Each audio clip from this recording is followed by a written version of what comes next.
ભારત વર્ષ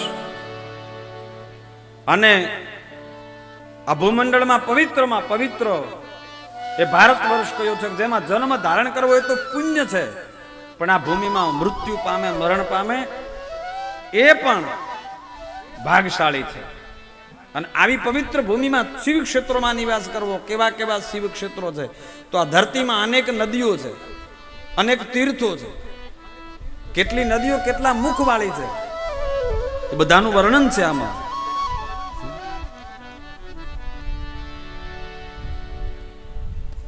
અને ભાગશાળી થયો.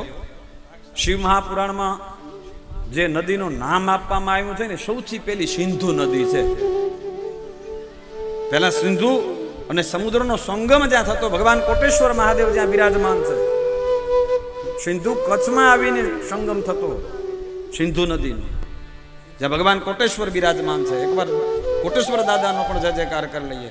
બોલીએ કોટેશ્વર મહાદેવ કી જય. સિંધો સતનદી તીરે સંતિ ક્ષેત્રાણ્યનેકસઃ. એવી સિંધુ નદીના તીરે અનેક તીર્થો આવેલા છે. સરસ્વતી 60 મુખવાળી, એના તીરે અનેક તીર્થો છે. ગંગા નદીને 100 મુખની નદી કહી છે, 100 મુખવાળી ગંગા છે. સોનભદ્ર 10 મુખના સોનભદ્રના છે. 24 મુખા પુણ્યા નર્મદા ચ મહાનદી. માં નર્મદા મૈયા નમામી દેવી નર્મદે 24 મુખવાળી કહી છે. નર્મદા મૈયાનો બહુ મોટો મહિમા છે. આપણે જેમ હમણાં વાત કરી પૃથ્વી તત્વની,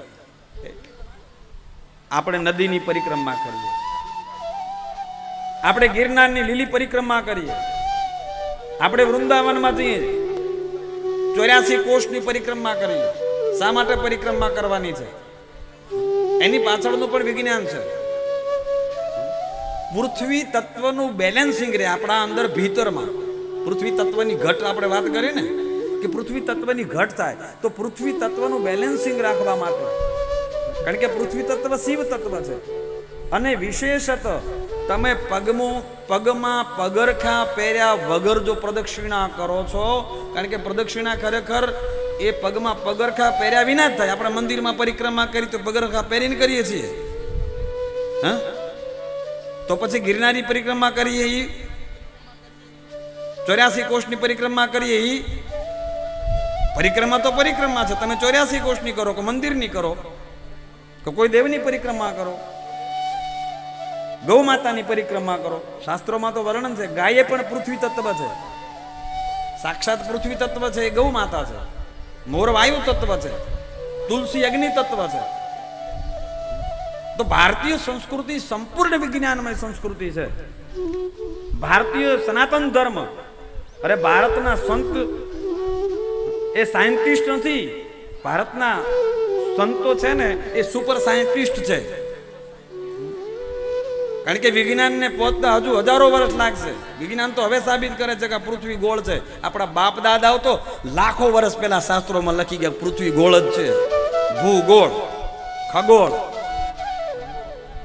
આપણી પાસે તો અવિરત એવી સંસ્કૃતિ આપણને સંતોએ આપી છે કે જેમાં ડગલે ને પગલે આપણને જ્ઞાન આપવામાં આવ્યું છે. તો પૃથ્વી તત્વનું બેલેન્સિંગ કરવા માટે, અને એક વસ્તુ કહી દઉં કે તમે પરિક્રમા કરો છો તો પૃથ્વી તત્વની અંદર 5 ગુણ છે: શબ્દ, સ્પર્શ, રૂપ, રસ અને ગંધ. બાકીના જેટલા પણ તત્વો છે બધાય તત્વોનો સાર કેમાં છે? તો પૃથ્વી તત્વનો. પૃથ્વી તત્વ એ શિવ તત્વ છે.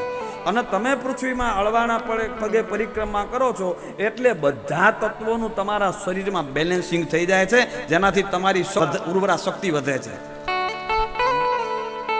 પગે પાળા જાતા હોઈએ કે પરિક્રમા કરતા હોઈએ એ એક જાતનું વિજ્ઞાન છે. કોઈ અંધ બનીને જાતા હોઈએ કે એવું નથી. આપણા શાસ્ત્રો, આપણા સંતો આપણને જે આપ્યું છે ને એ તો અમૂલ્ય ભેટ છે.